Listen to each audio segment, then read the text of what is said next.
while I was getting trained to teach holy yoga, while I was in the midst of my training, I lived about 2 streets away from this very large church, and they put out this massive sermon about how yoga cannot be Christians and Christians should never do yoga. And it's blowing up everywhere. And I'm literally in the middle of my training, like about to get certified. And I'm like, okay, I'm in the heart of this Exactly. tension. And what I do with Christian yoga is I take the command of meditation and slowing down, and then I weave it with stewarding this temple that I have. I need to feed it good food, and I need to move it. I need to use this breath that God has given me. And that's the beautiful thing, is all of our body and our breath is from God. He took dust from the earth and he breathed into it, and life was formed. It's pointing back to who he is and how he's created it. And the fact that our breath does slow down our heart and our mind is from him. He thought through all of this.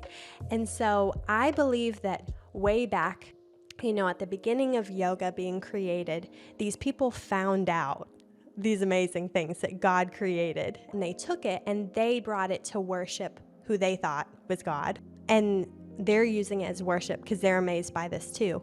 And what I'm saying is, no, I know what God created this. I know what God was intentional about this. And I'm going to take this practice and use it as my worship. That's why we start each yoga class with a devotional, is because I want this time to be intentionally focused on who he is. And that's the biggest thing about the difference in yoga practices, is your heart posture and where your heart is centered. Yoga is a form of worship for me. It's the same as if I'm going to sing a song to him. There's 2 versions. I can be in a worship setting, focused on God, singing these words, or I can be thinking about lunch that I'm about to go It's so to true, isn't it? and how hungry I am and how good a burrito sounds. And I'm not worshiping. I'm Yeah. saying the words. I look like I'm worshiping, but my heart is not in it. And I'm not allowing God to change me and mold me in that moment. And it's the same thing with yoga. I could either take this practice that in and of itself, the movement and the breath is empty. It's kind of just this empty vessel that I can use for whatever I want. I can either take it the American way and I can worship myself. I can take it the Eastern route and worship these false gods, or I can take it and I can worship God through it. I believe that God can sanctify so many things. When pianos were the only method of worship in the church, or the only instrument used in the church, and then people started bringing some drums or a guitar, it freaked a lot of people out because those instruments had been used for rock and roll that had really bad connotations. It was used for sin, and so they start bringing that in, and it seems like we're inviting all of that extra stuff. But then we start using guitars and drums and electric guitars for worship. And I think that change can be scary. And so, like you said, it is a little bit scandalous, taking yoga and making it Christian right now because it's brand new. But I think we'll realize that the vessel of yoga isn't carrying all of this path. Hi folks, how are you? Matthew here again with another conversation with someone who I think is really, really interesting today. I'm joined by the one and only Brooke Dell. Da, da, da, da. Hello. I'm trying to do fanfare around you, and then I realize this is like a virtual remote interview and it's not really possible. I need a button for emojis to pop up or something. Yes, but I like it. I receive it. It definitely felt Yeah, like a fanfare. that's what matters. It's all about the spirit that something's given in, isn't it? That's right. So, a little bit about Brooke just before we jump straight into the conversation. Brooke is from Jacksonville in Florida. She is the founder, CEO, yoga practitioner extraordinaire behind a Christ centered yoga platform called Inspired Yoga. It's a service and an online platform that I've been using honestly for the last year and through some kind of interesting times in my life, which I'll get into later on. But it's an online platform launched during the pandemic. It's all about helping you grow and develop in your physical, mental, and spiritual health. It's really fascinating. She incorporates the physical component with yoga with the meditative element of Christianity. And just like to top it all off, she has these incredible devotionals at the start of every single session and a lovely little recap at the end. So, you can treat these things as a devotional. And I certainly have my wife too during the last. Oh, I'll just go ahead and say it. We did this whenever we had COVID and it really helped us. Oh my goodness. I'm glad we could be there for you in that time. Yeah, I couldn't keep it in anymore. It's like, 30 seconds into the conversation, I gotta spill the beans. So yeah, There you we were go. locked down in the truest sense of the word. Our Oh, physical bodies were not doing so good. We weren't mm. exercising, obviously, and we were just like, we need to do a little something, something here. And it was inspired yoga that we turned to. So thank you for being there in our time of need. Thank you for using it. I'm so glad. I'm so sorry that you did go through that. I know lockdown is just mentally harder than you expect. Oh, for sure. But I'm so glad. I hope that was helpful for you guys during that time. Awesome. So I'm really excited to talk to you today. As I said to you before recording, I feel a little bit like I'm interacting with like my favorite character in a TV show or something because I've never had the chance to actually speak with you. So looking forward to hearing your origin story and even just picking your brain about this incredible practice called yoga that has a lot of weird connotations around it in the church world as well. So yeah. Well, thank you so much for having me, Matthew. I'm excited to be here. Awesome. So the place where I really wanted to start was just lay it out to us in your own words, like what actually is a yoga practice? Because practice is a bit of a mystical word. You hear it in kind of like certain domains in life, but not all of them. So I would love just to kind of like have you unpack that for us. Yes, absolutely. And so true. And it can look very different depending on the person that's talking about it. So my definition might be different than someone else's. But the reason I say yoga practice is because it is an everyday showing up on your yoga mat and physically, mentally, and for our practice spiritually.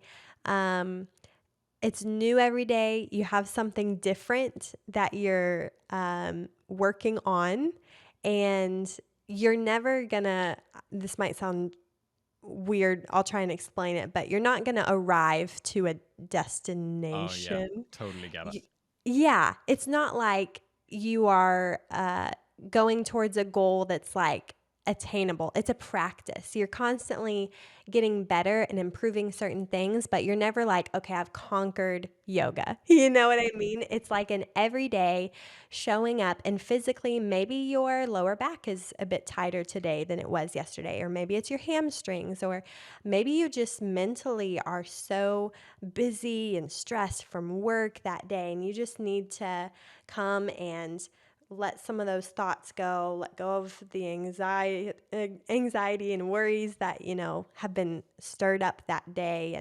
And spiritually, maybe you're struggling with like some kind of, I don't know, I'm feeling lonely today, or God, I'm struggling with this person and this relationship, and I just need you to refresh me today. And so the reason I call it a yoga practice is you're coming, and it's not like you're gonna come and hit a finish line, but you're coming to just work out those things. I don't know. Does that make sense a little bit? Absolutely. I love it. And I was watching something recently or reading something recently. I mean, you know what it's like. You can't, some form of content came my way Oh and they were yeah. talking about mastery and they had this kind of like a visual image of a graph. And it was like the road to mastery is like a curve where at the start, you see a lot of change, you see a lot of progress, and then it kind of starts to flatline, and it will kind of flatline for the rest of your life. And you could be practicing something, whether it's writing or communication skills, for the rest of your life for like 40 years, but you never quite arrive. You get close to arriving, you get close to absolute mastery, but you'll never actually get there. And the true masters are the people who are just getting that little tiny, tiny, tiny bit closer. And it's something I've loved about doing your yoga is you do see progress and you see really fast progress, particularly at the start. Mm-hmm.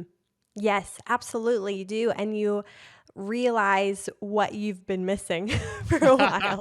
Of like, oh, I can actually get my hamstrings to feel a little better. Okay. And that's the beautiful thing, like you said, that graph. If we arrived or if we achieved, then it'd be over and it'd be kind of sad. It's like, okay, what next? But the beautiful thing about yoga is there always is something that you can be working on. There's always something new that day that you can focus on. Or if you want to try a more challenging posture, you need to learn it and you'll see that progress. And then whenever you've got that, you still have to work on it. And try another one. And, so it's just always something next to do with Yeah. it. And that's the beautiful thing about it. It is, we talk about the journey a lot on the show. And, whenever you start your yoga journey, it is exactly that. You start off in this kind of small little place and you go off on this incredible adventure. And it is really fascinating because, as you were speaking there, I kind of had this thought like nobody ever goes to the gym and says, I'm going to lift the same weight for the next 2 years. You know what I mean? Like, no one's going to go in and just squat the exact same weight every single time. Like, we as humans, we want that forward motion. And I guess it's nice to have that in yoga, but there is that other side to it where it's like your walk with the Lord. You never fully arrive. Yeah, And there is something kind of humbling about that as well. It's cool. absolutely.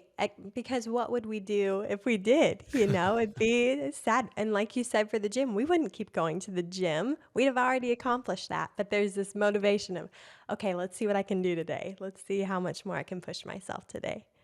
So cool. Yeah, I guess like if you felt like that in your faith, you would probably just turn into a Pharisee instantly. Do you know what I mean? So Like, I true. guess like that's where like the spirit of pride can come in. So okay, well like let's flip this into a constructive question then.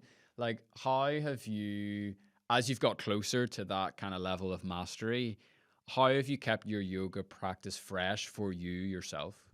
Yeah, I love learning from other people. Because with just me and myself, it can get a little boring because I tend to do similar things because that's just how we are as humans. Like, this is what I know, this is how I was trained, and things like that. But things that get me really excited is honestly finding another instructor and just listening to how they teach and letting them push me in certain ways. Literally, the other day, I did a yoga class and she threw in a pose I had never done before. And I'm like, I've been doing yoga for what, 4 years? No, longer than that. I've been certified training it for 4 years now, and I've never done this pose. How is that possible? But that's just the beauty of every person has just a little different twist on things. And to bring it back to our faith, that's the beautiful thing about community too, is I know something or I have these life experiences that I've learned something about the Lord from. But my friend over here has gone through something totally different and they learned this. And when I get to listen to them, I get a little bit different like side that I've never thought of before. And and that's something that keeps us pushing. Because again, if it's just us and our thoughts, then it gets a little boring. Then we're just same us. Absolutely. And I think what you have built is really, really interesting for me because it starts to incorporate that mind, body, and soul element that if you've been in the church for at least 2 seconds, you've heard people talk about. And I think in the West, we kind of have this weird thing where we really like compartmentalize each of those things, where it's like, oh, I'm going to work today. I'm going to use my mind. And then it's like, oh, and then I'm going to do my exercise with my body after that. And then I'm going to go to a prayer meeting to kind of like do my soul bit. And I don't know why, like, we're so afraid of the integration of those three things. And, it probably has a lot to do with like Western opinions on like Eastern religions and all that sort of stuff, which we will get into because we think we have Yeah. to with the topic of yoga. But, speak to the importance of bringing those three areas together in some sort of an integrated way.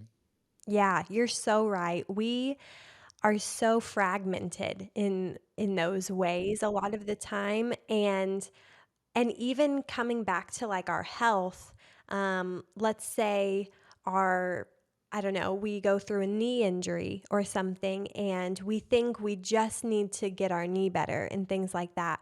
Well, I'm not a physical therapist by any means, so I'll talk around it a little bit, but there are other things that you need to be working on as well.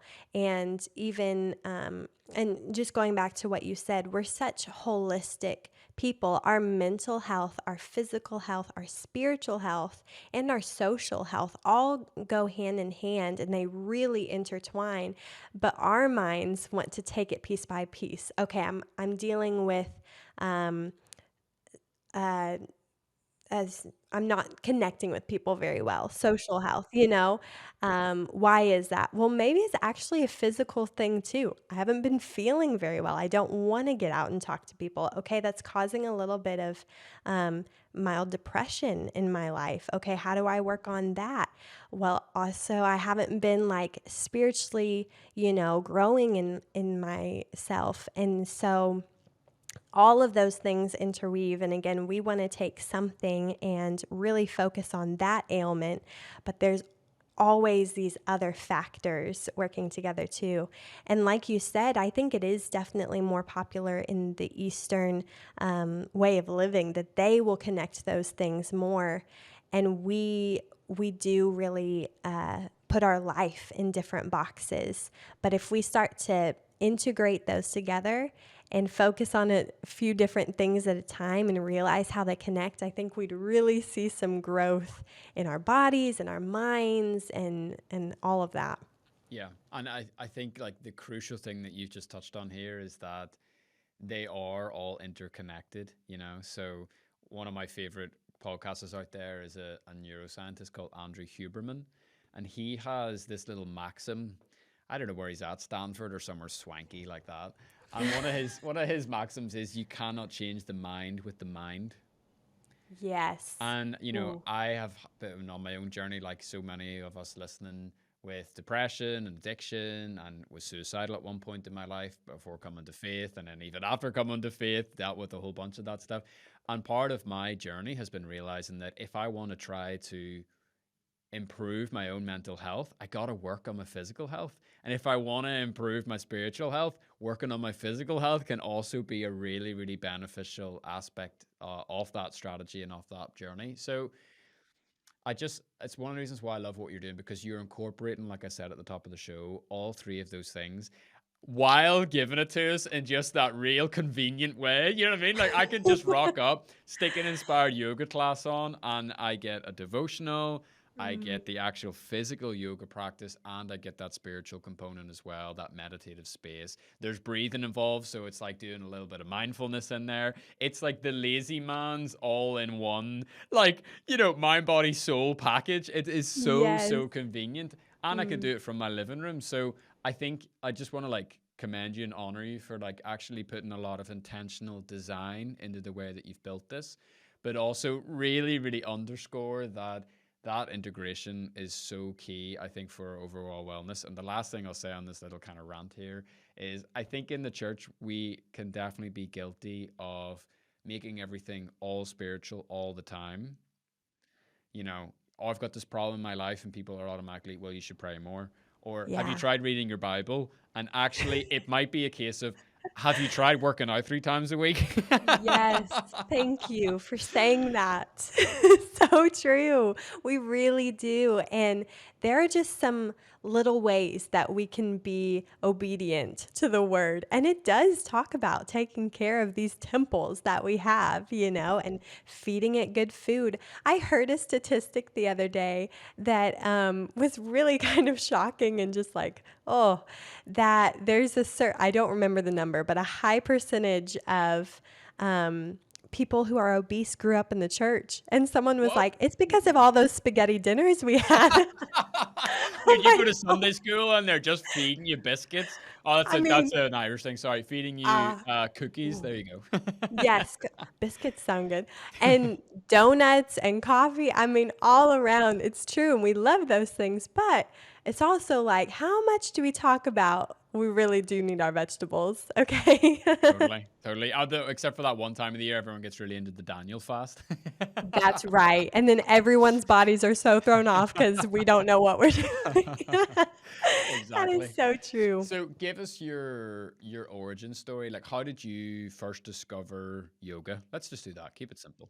Yeah, so actually, in high school, I was in dance, and um, I loved um, I loved doing it. And when I graduated high school, I wasn't going to continue, but I wanted to keep my body flexible. And I knew about yoga. I didn't know much about it. I didn't really grow up hearing much about it, but I knew of it and knew that it was really good for working flexibility. So I just gave it a try, honestly, on YouTube, which was a great way to try it out because I didn't want anyone watching me. And I tried it and I loved it. And I loved the breath. I loved what it did for my mind, just slowing down. There wasn't this like competitiveness, except to a good extent, like a good push, but not like it was just really focused on tuning into your body and what it needed. And it was really great for flexibility. And if anyone doesn't know, I had a major back surgery my sophomore year of high school. Total, like top to bottom of my spine. I had really severe scoliosis. I had to have surgery basically because my spine was compressing my lungs to Oh 50%. my They're like, we goodness. have to do this now. It was insane. It progressed in less than a year and it was just wild. So we had to do the surgery. So I have spinal infusion from top to bottom, and they told me I probably wasn't going to be able to do much physical activity again. And this is right in the middle of me doing dance in high school. And so I listened to the doctors and I took time off, but I also did want to push myself a little bit here and there. And I would check back in with them, and they're like, your body is responding well to adding some movement. Keep going. If it ever is too much, back off. But I was able to get back into dance about 6 months later, which was such a blessing. And so, as I graduated, wanted to stay flexible, I found that yoga was a really great way that I could be mindful of my body because I still, to this day, have to do certain things because I still have that, spinal fusion. And it was a really great way that I could be present with my body, do what it needed to do, and be mindful of that. And kind of on that topic of mindfulness, I think we are so disconnected from our bodies in the West. Yes, I'm always crapping on the West, like, but I'm sure it's some true, people in the East are disconnected from their bodies too. Okay, it's not for a sure. broad brush here, but definitely, whether it's because we live these kind of frenetic lives, or we're constantly plugged in, or we could talk about the busyness of life, but there isn't that opportunity unless you have some sort of an intentional practice to really check in with your body. And then I think it causes us to, I had an old mentor of mine, she used to describe it as like, then you would just come out sideways. Does that make any sense? Like Yes. you just randomly something would, like, you would snap at somebody or you would freak out, and she was like, "Oh, Oh, that's yeah. just you coming out sideways because you haven't actually addressed some of the stuff that's going on." And I think, Yes. like, the practice of getting on the mat, and particularly with that spiritual component that you really model, is a fantastic way to actually check in and see, not only where is there pain in my body while I'm doing these poses, but like, where's my head at? Where's my heart at? Like, how am I doing here? Like, let's get a quick little temperature check here. And to do that on such a regular basis is genuinely life changing. And I mean that to the fullest extent of the term. Yes, it absolutely is. You're so right. And intentionality is really the word, like you said, that hits it is we have to be intentional about it because our lifestyle really doesn't allow for much of that. And we as a people do struggle with checking in, but that's one of the most powerful things we can do is just ask ourselves questions. Where is my heart today? Like you said, where is my head? What's really bothering me? When we have those sideways moments, okay, what actually did that just hit that brought that line out of me, right? Like, what Absolutely. was in there pent up?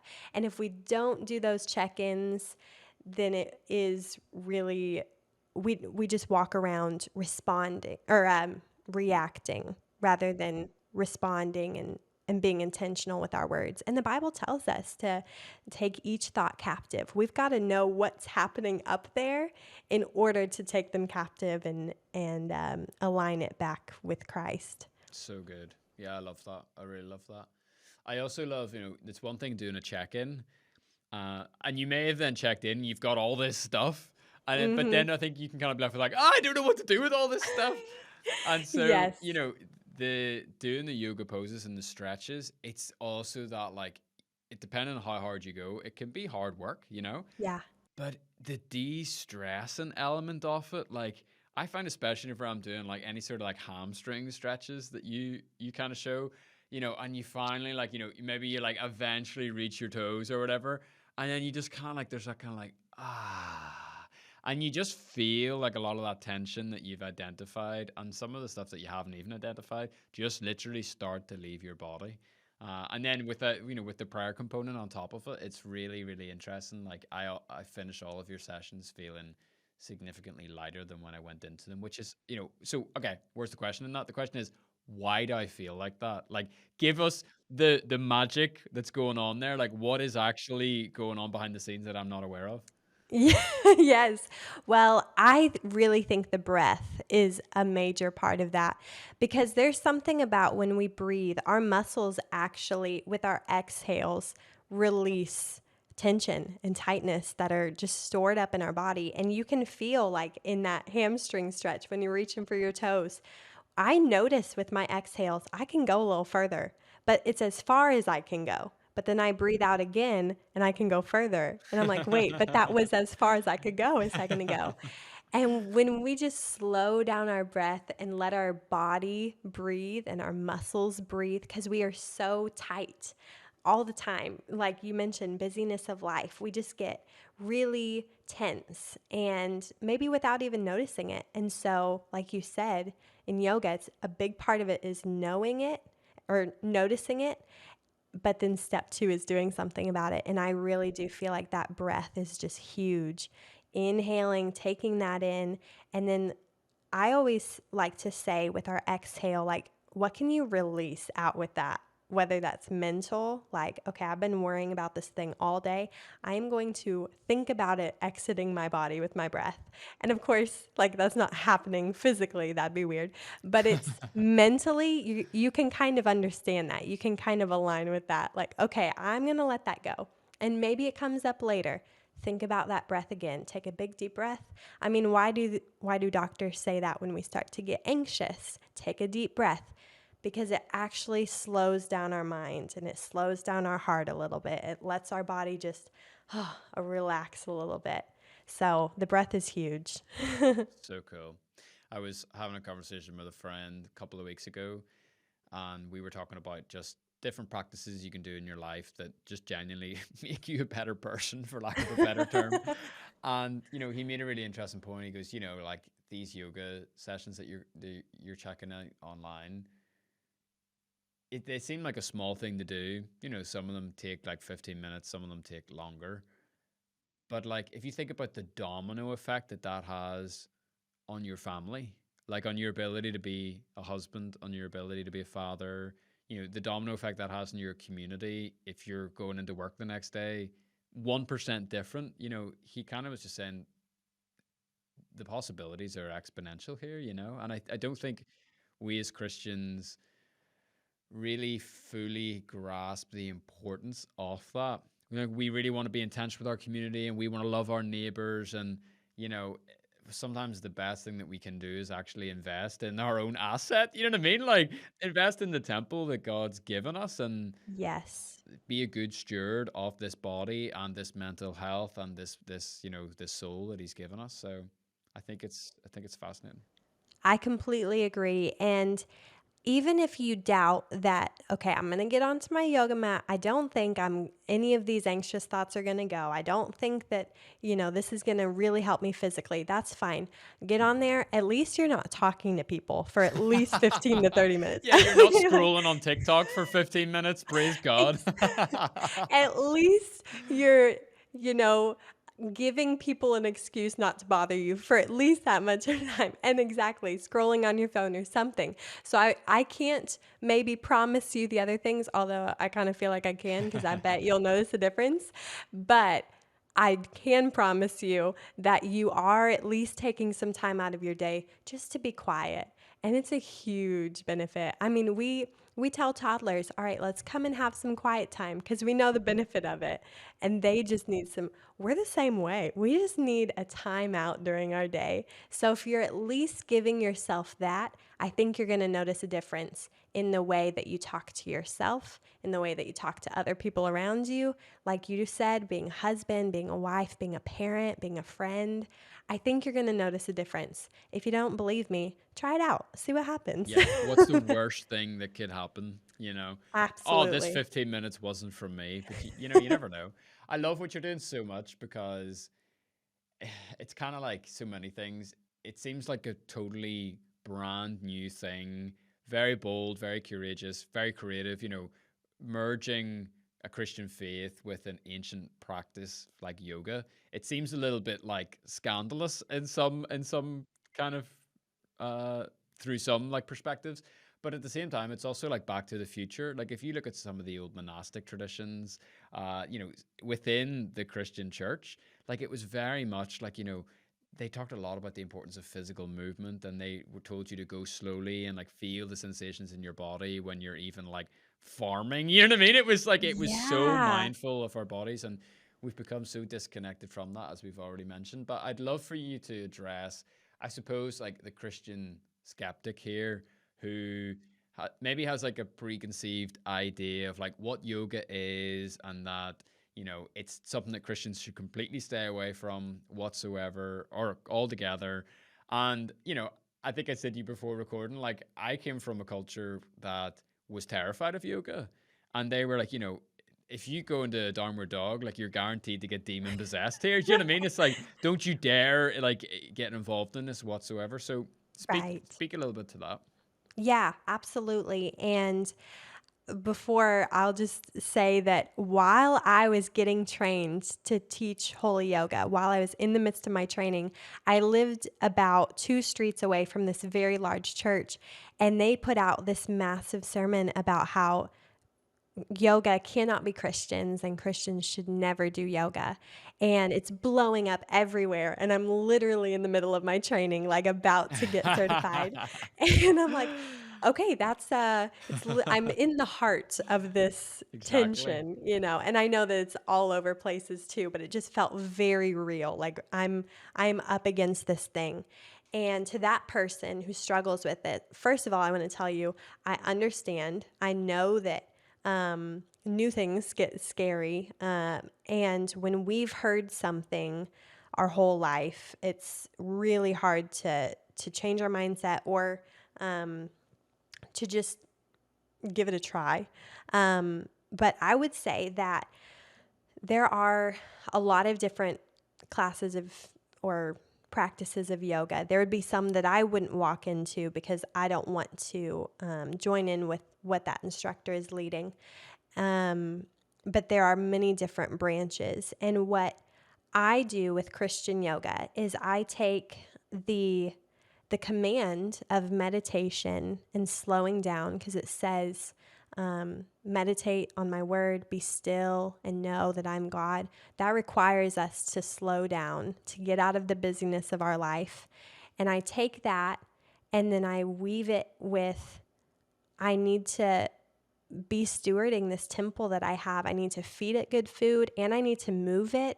I need to use this breath that God has given me. And that's the beautiful thing is all of our body and our breath is from God. He took dust from the earth and he breathed into it and life was formed. And it blows my mind every time I learn something new about the human body. Like there are so many things that just point to his amazing just creativity and all that he's done. And so all of these postures, as I learn about them, what they do for our body, like some postures cleanse out the toxins from our body, or just all these things. it's pointing back to who he is and how he's created it. And the fact that our breath does slow down our heart and our mind is from him. He thought through all of this. And so I believe that way back, at the beginning of yoga being created, these people found out these amazing things that God created. And they're like, okay, this helps with digestion. This helps with my muscles. They're finding all these things out, and they took it and they brought it to worship who they thought was God, which we know is not correct. And they're using it as worship because they're amazed by this too. And what I'm saying is, no, I know what God created this. I know what God was intentional about this. And I'm going to take this practice and use it as my worship. I want to give him my body, my breath, and I want to have it be in the best shape that I can for him.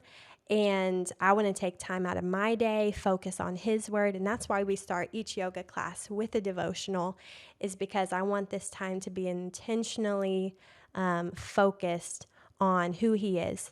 And that's the biggest thing about the difference in yoga practices is your heart posture and where your heart is centered. Because even in our American culture right now, yoga is exploding, but it's all about the self, and it's all about finding the peace within, and being the best version of yourself you can be, and giving yourself this time. At the end of the practice, they say, thank yourself for doing this. It's all self-focused. And the problem with that is that we are only so good. We're actually not that good. If we look at the Bible, we can find that what's inside is not too great if I don't invite Christ into it. So I actually don't want to find anything within myself. I've got to look outside at the one who created all of this and have him be the focus. And from that, I find actual peace and actual joy. And so the Christian yoga is even different from just the Americanized culture of yoga or the Eastern culture. It's just all focused on who he is. But again, I always say yoga is a form of worship for me. It's the same as if I'm going to sing a song to him. There's two versions. I can be in a worship setting, focused on God, singing these words, or I can be thinking about lunch that I'm about to go It's to so true, isn't and, it? and how hungry I am and how good a burrito sounds. And I'm not worshiping. I'm Yeah. saying the words. I look like I'm worshiping, but my heart is not in it. And I'm not allowing God to change me and mold me in that moment. And it's the same thing with yoga. I could either take this practice that in and of itself, the movement and the breath is empty. It's kind of just this empty vessel that I can use for whatever I want. I can either take it the American way and I can worship myself. I can take it the Eastern route and worship these false gods, or I can take it and I can worship God through it. And I tell people who are uncomfortable with it, you don't have to do yoga. You don't have to say yes to this thing. If you doubt it, that's okay. Do something else to worship him. Go on a jog, dance, do a painting. Like, I know some amazing artists that worship God through their paint. It can be anything. You don't have to do yoga. But I wouldn't tell someone else not to, because it might be their way of finding God through it and seeking his peace. Because it really just is all about the heart intention. Yeah, and I love that. Like, and it's so true. Like, I think for some reason we get so caught up around the topic of yoga, but as you've just like laid it out, this is the human condition in every domain of life. We are literally a vessel, and at any given moment, we are either focusing on him, or focusing on self, or we're focusing on something else, And we Absolutely. always at every single moment and every single activity, we're constantly worshiping something. And so, why is yoga any different than anything else? Because it's all about that intentionality that you talked about, which I think is so beautiful. Absolutely. I also love what did I read recently? Something like, yeah, it's better for Yeah, okay, yeah. What's better for someone to be sitting in church thinking about surfing or for someone to be out surfing thinking about God? Exactly, right? Like, and we see Jesus just going everywhere and worshiping God through everything he did, having communication with him through everything that he did. And that's so true. And you had mentioned like kind of the silliness of being in downward dog and accidentally like worshiping. But the crazy thing is, and I understand that if you're afraid of this thing called yoga, but we can't accidentally worship something. We'd have to be very aware that that was what we're thinking about, you know? And I believe that God can sanctify so many things. When you know, pianos were the only method of worship in the church or the only instrument used in the church. And then people started bringing some drums or a guitar. It freaked a lot of people out because those instruments had been used for rock and roll that had really bad connotations. It was used for sin, you know, and so they start bringing that in. And it seems like we're inviting all of that extra stuff. But then we start using guitars and drums and electric guitars for worship. And and I think that that change can be scary. And so, like you said, it is a little bit scandalous, you know, taking yoga and making it Christian right now because it's brand new. But I think as people maybe try it or watch their friends try it and realize, okay, they haven't become Buddhist. They haven't, you know, Yeah, their life they're hasn't. not like Hindu monks all of a sudden, like instantly, one downward dog Exactly. later.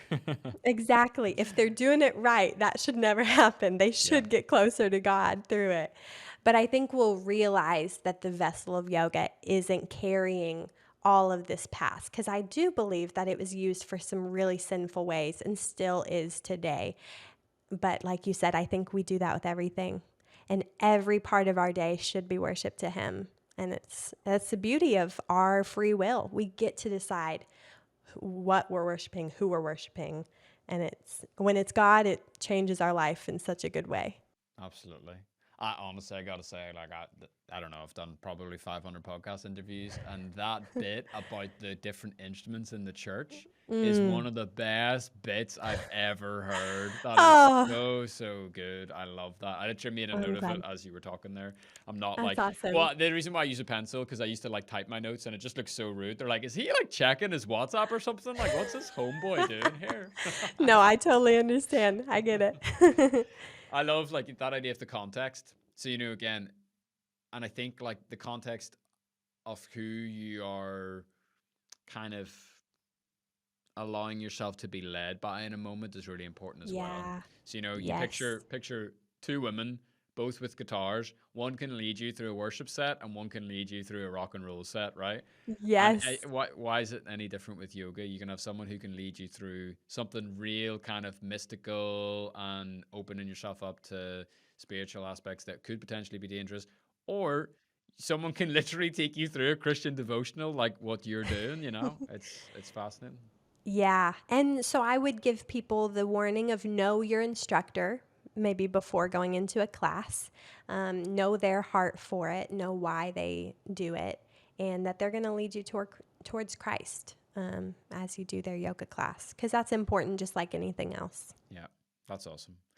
Final question then, before I do want to give you some time to kind of let us know how we can join you, or people who Yeah. aren't already can get connected and become a part of Inspired Yoga. This is kind of a bit of left field. It's something it popped up in the middle of the conversation. I was like, this is not really the place for me to talk about this, so I'll save it to the end. How do you, as an influencer in this space, kind of take care of yourself or manage yourself whenever, as you say, it is such a self focused industry? And I imagine, because you look at kind of the other people in the space and there is this kind of pressure to like look a certain way and be a certain way, and the aesthetic has to be absolutely perfect, and it's very, very like curating this ideal and curating this perfect picture of yourself. How do you kind of navigate through those waters as a woman of faith? Yeah, that's so good. It can be really challenging as a brand new business owner. I mean, we started this thing with no no idea what we were doing, to be honest. Didn't know how to run a camera, didn't know how to run a business. And there's all of a sudden all of this advice being poured into your ears. I'm trying to, be on social media, sharing what we do, encouraging people to get on their mats, encouraging people to get into the word. And there's so much advice out there on how to do social media, how to run your business, how to do yoga, how to be a woman in the world. There's so much noise, and it really just comes down to intentionality, coming back to the Lord, letting Him refresh me. Because Nick can tell you, my husband, I will come to him some days and I'm like, I don't know what I'm doing. I feel so discouraged. I feel like everything I'm doing isn't working. And he's such a blessing because he will remind me this is in God's hands. We have given it to Him. If it's my business to run, then it's going to fail. If it's Him leading it, then He's going to do with it whatever He wants to. And success can look very different in His eyes than the world. Because again, we can just get so caught up in what the world says to do, how the world says to run your business. And so community is huge. I've been able to meet some other really amazing Christian yoga instructors, and just getting to talk to them is so refreshing. And occasionally I'll listen to the other yoga instructors out there who are doing a secular version of it, just because they might be really good at yoga, like either the postures or knowing the body, but taking it, for that purpose, and not, and being conscious of the rest of it. Yeah, it's like a pastor like deconstructing a TED talk to understand the Yes, mechanics of communication. Yeah, makes sense. exactly. Right. Taking the nuggets that I need from it and leaving the rest. And, oh, what else was I going to say on that? That's what I get Oh, for I was gonna interrupting you. tell you. No, no, that's all right. I was gonna talk about the reason we named it Inspired Yoga was because I just needed the Holy Spirit's inspiration to lead this the whole way, and I still do. I always need His creativity, because if it's just me, it's not gonna be good. If it's just me operating it, it's gonna flatline, or it'll do really well and I will praise myself for making it happen. And so we named it Inspired Yoga because it is all about drawing near to Him, spending time with Him, and letting Him give us the inspiration for everything. And to inspire means to take breath in. And that's just that reminder Ooh. that that He is the one who gives me my breath. He's the one who gives me my ability. Again, going back to my back surgery, I shouldn't be able to do several of the things that I can do to this day. So He's given me everything I need, and I have to give it back to Him, or else it's just no good. And so, to answer your question, um, taking advice with a grain of salt, because it can easily be worldly or striving out of my own strength, and just being in the Word, being in godly community, and then not um, telling myself if inspired yoga is successful or not based on the world standards, but allowing God to make it whatever it needs to be, which takes all the pressure off, because it can get a little heavy when I try and take it into my own hands. But I've had a couple experiences of getting discouraged, getting frustrated, and then coming to the Lord and saying, "All right, help me be refreshed, and you take the reins on this." And then He does something amazing that I wasn't expecting. So I've just really been able to watch Him come through in a lot of ways as we do this. And it's amazing. It's such a blessing to be co-workers with Him, you Yeah, know? yeah, that's so cool, man. Mm, I think that's as good a place as any to end. So yeah. before I say thank you to you, I'm going to say thank you to all of you collectively who have spent this time with us. Really appreciate you joining me to get to know Brooke a little bit more. Brooke, I've had an absolute blast. It's been super fun. I do want Oh, to same give here. a really, really clear and a really genuine plug to what Brooke's doing. So inspiredyoga.life is the website address. You can sign up for a free trial on their website. And like I genuinely mean this, like I'm not just blowing smoke. Like I was genuinely blown away by the quality of the Mm, videos. Like, thank and I you. can't believe that you just said a couple of minutes ago that like it was your first time using the camera, first time using editing software, all this sort of stuff. Like, it is like beyond. Like, there was like drone shots at one point. I was like, what the heck is going on here? Like, it is world class video Mm, production on a really, really intentionally designed series of classes that are centered around the mind, the body, and the soul, like we talked about earlier. It's not a disconnected thing. It brings your yeah. faith into it. And for me, I've used it as a really lovely tool to also spend quality time with my wife and connect and enter into that kind of shared experience and shared space together. So, yeah, inspiredyoga.life. There'll also be links to Brooke's socials and everything else in the description of this episode. And now I can say, Brooke, thank you so much for this. I really appreciate your time. Yes, thank you so much, Matthew. It was a blast. Thanks. Awesome.